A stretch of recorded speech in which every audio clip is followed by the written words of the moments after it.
These are the only exercises you need for giant forearms. Did you know that the forearm involves a muscle group so ignored that more than 80% of men simply don't even know the correct way to train it? Many guys try to justify this neglect by saying that wrist size has genetic limits, that it can't be increased, that it's what you were born with. But in reality, those who usually say this are just lazy to train this muscle. And yes, it can be improved in both strength and muscle definition, just like any other muscle group in your body. It's very common to see guys at the gym giving total priority to other muscles they deem more important, such as chest, biceps, triceps, and abs, but completely neglecting the forearms.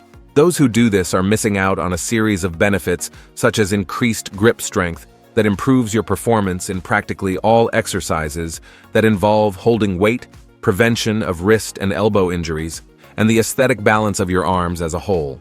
And we don't even need to talk about the aesthetic appeal. The forearms are muscles that are always visible, even when you wear a short-sleeved shirt. If you're one of those guys who trains to attract women's attention, know that a well-developed forearm is one of the body parts they notice the most.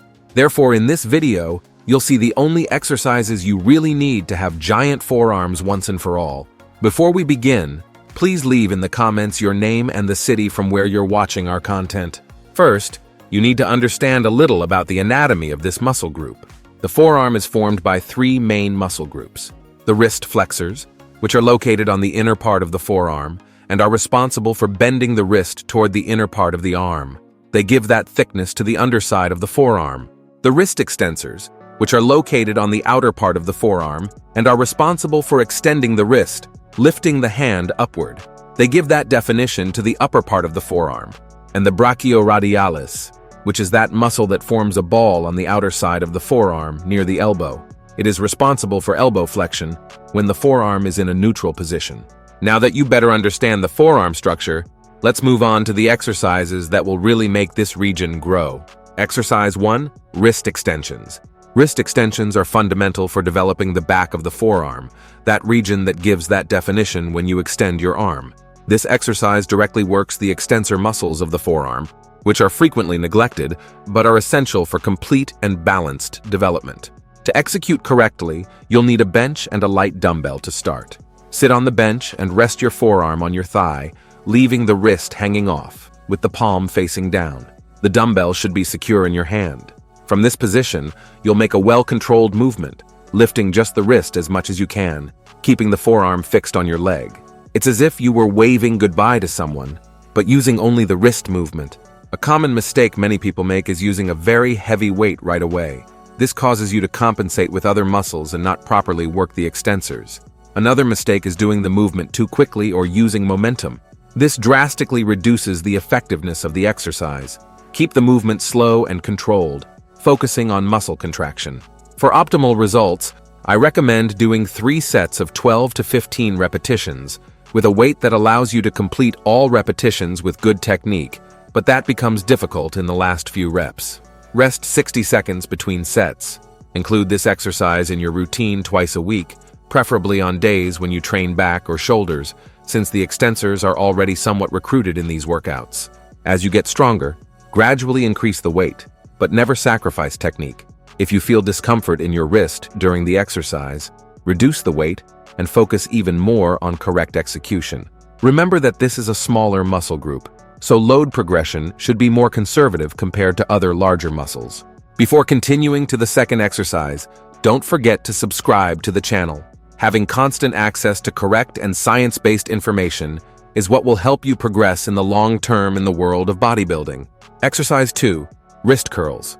The wrist curl is the main exercise for developing the flexors, which are the muscles on the bottom part of the forearm that give that impressive thickness.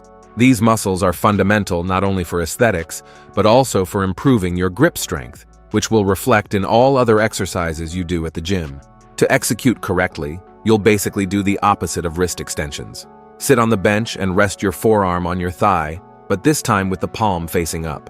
Hold the dumbbell and, keeping the forearm still, lift the weight using only the wrist movement, maximally contracting the flexors at the top of the movement. Then lower the weight in a controlled manner to the starting position, allowing a good stretch at the end of the movement. The most common errors here are similar to those in extensions, using excessive weight, doing the movement quickly or using momentum, and not completing the full range of motion. Many also forget to contract the muscle at the top of the movement, which reduces the benefits. Another frequent error is letting the forearm move during the exercise. It should remain fixed on the thigh at all times. The programming for wrist curls should be similar to that of extensions, 3 sets of 12 to 15 repetitions, with a weight that allows for good execution but is challenging in the last repetitions. Rest 60 seconds between sets. You can train the flexors on the same day as the extensors, also twice a week. A tip that works very well for me is to do a superset, alternating between wrist extensions and wrist curls without rest between them, resting only after completing both exercises. This gives an incredible pump in the forearms and saves time. If you opt for this, reduce the weight slightly to maintain quality execution. These 2 exercises will already be enough to build stronger forearms than 99% of the guys at the gym. But if you want to go even further and have titanium forearms, here are 3 additional movements you might like. Additional exercise 1. Farmer's walk. The farmer's walk is probably the most underestimated exercise when it comes to building powerful forearms. This exercise not only works all the forearm muscles in an integrated way, but is also extremely functional since it simulates the action of carrying weight in everyday life.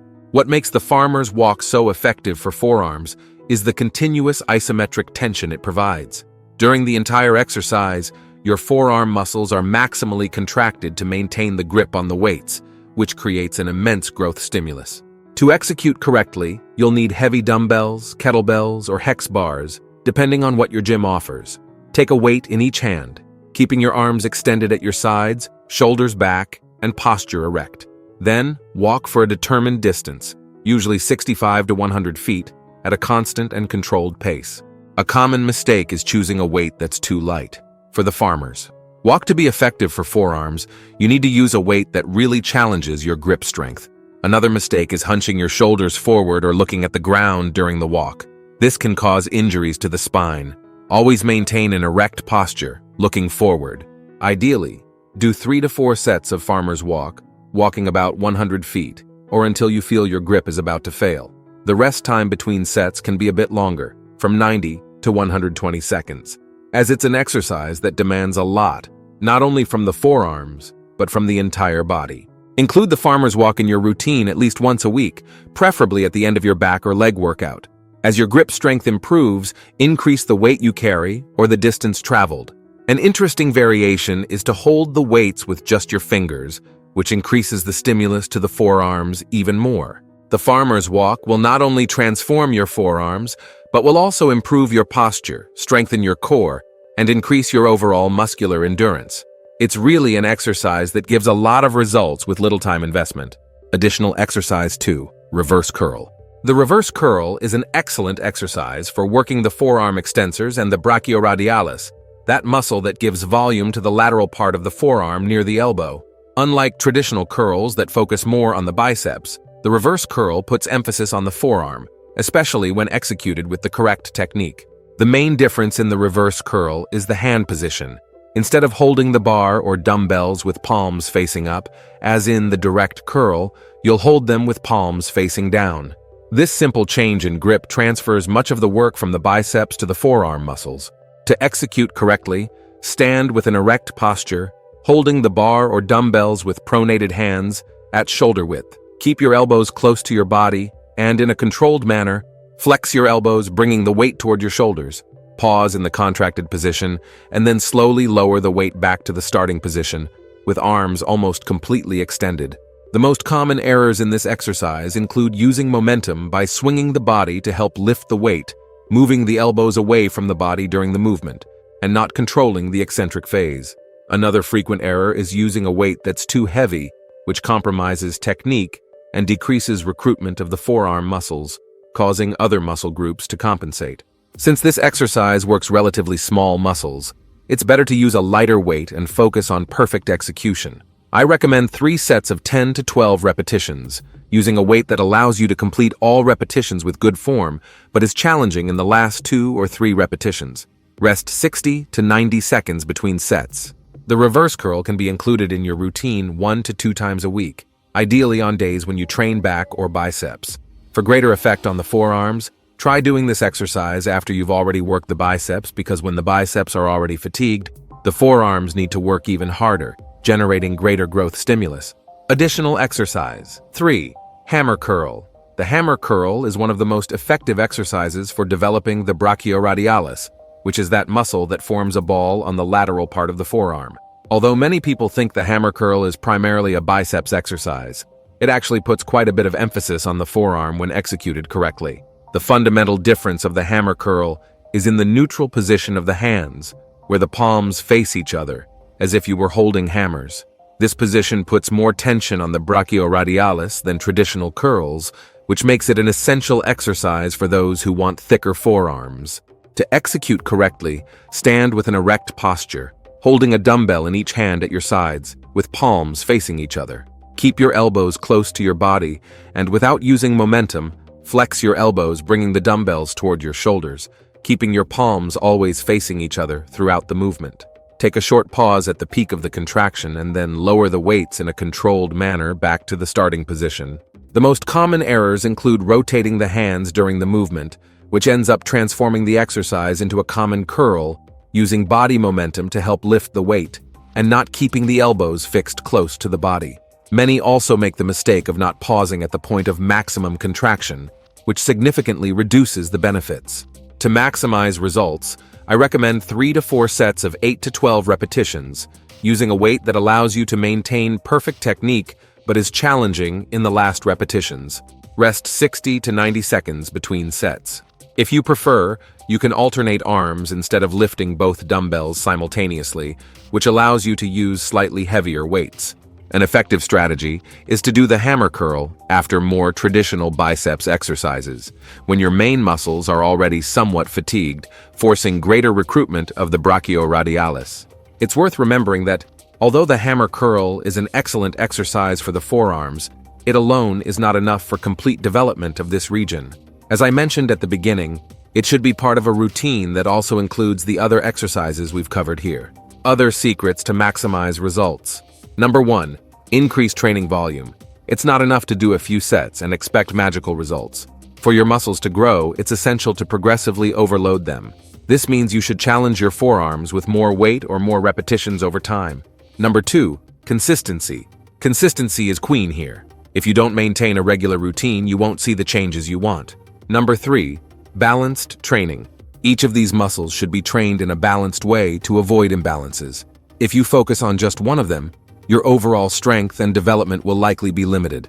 For example, working only the wrist flexors can leave the wrist extensors undeveloped, which could cause weakness in your grip or even injuries in the long term. Additionally, the brachioradialis is fundamental for improving grip strength and the ability to lift heavy weights, something that certainly interests you if you're looking to increase your overall strength. Number 4. Protein-rich diet. Maintaining a protein-rich diet is crucial. If you're not feeding your muscles properly, no matter how much you train, the results simply won't come.